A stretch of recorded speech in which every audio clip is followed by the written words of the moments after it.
Think forced sterilizations only happened in schmutzy Germany or the US? Think again. Canada, yes, Canada was doing this well into the 1970s. And some say it didn't stop there. Here's what you didn't learn in school.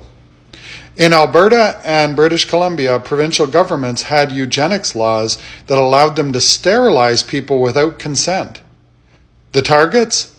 Indigenous women, people with disabilities, anyone labeled unfit to reproduce or socially unfit, whatever that means. Thousands of Canadians were affected.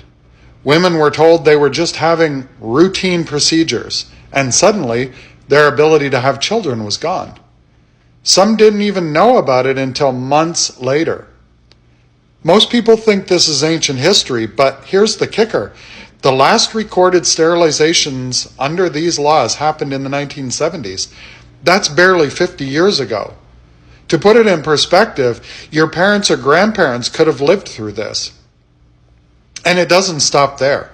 Survivors and advocates allege that forced sterilizations continued, in some cases even until the 1990s, in hospitals under the guise of medical consent. In fact, in 2019, a Senate Committee on Human Rights study found that the practice continues, highlighting risks to Indigenous, disabled, and racialized women, as well as institutionalized persons and intersex children.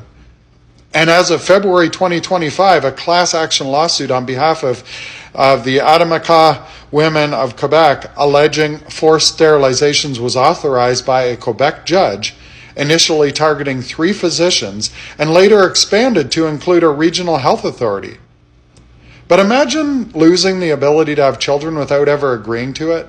Families torn apart, cultures impacted, and communities traumatized for generations. For Indigenous women, it was another weapon in Canada's long history of colonial control. This isn't just a story about the past. It's about accountability, recognition, and the urgent need for justice for survivors. If this shocks you, share it.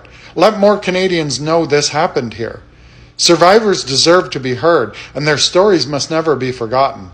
You can learn more from the Native Women's Association of Canada, the Canadian Museum for Human Rights, and recent survivor testimonies. And if you're outraged, speak up. Petition your local representatives, support Indigenous organizations, and help make sure this never happens again. Because in 2021, Bill S-250 was introduced to amend the criminal code that made forced sterilizations a specific offense. But it was terminated when Parliament was prorogued and dissolved in January 2025. However, Bill S-228, a reintroduction of Bill S-250, is currently under consideration. And the United Nations Committee Against Torture has also called on Canada to investigate allegations and hold those responsible accountable, as well as provide redress to victims. So your voice matters. Speak out on this now. Canada might have a reputation for being polite and fair, but history, and recent history at that, tells a different story. Peace out. And if you're not already following me, you should. It's going to be a ride.